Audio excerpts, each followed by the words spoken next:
Now to the major headline this evening that'll affect women and families who turn to IVF to have a baby. The unprecedented ruling tonight by Alabama's highest court, determining frozen embryos qualify as people. What this will now mean for women and their doctors in that state, and what could happen if other states follow suit. Here's ABC's Elizabeth Schulze tonight.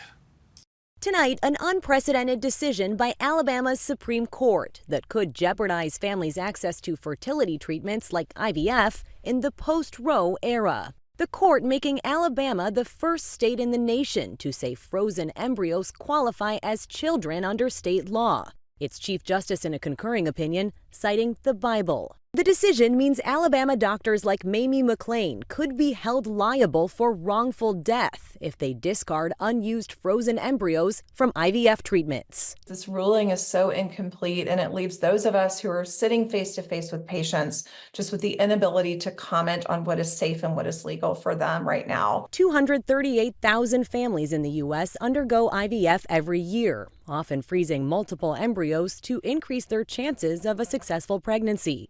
I wanted to scream. I didn't know what to do. Gabby Goydell and her husband in Auburn, Alabama, are in the middle of an IVF cycle. They're now considering if they'll need to move their embryos to another state. It's a stressful process already, and I don't need the added stress of, and no other woman does, of whether or not this might be moral to go through to have children when this is my only path. In a dissenting opinion, Justice Greg Cook writes the ruling almost certainly ends the creation of frozen embryos through IVF in Alabama.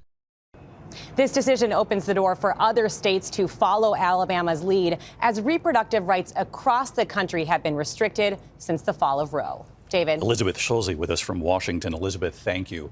Tonight, a major merger between two of the largest credit card companies in the U.S., Capital One buying Discover for $35 billion. The deal still needs to be approved by regulators. Some analysts say the companies could offer better customer rewards and cashback bonuses.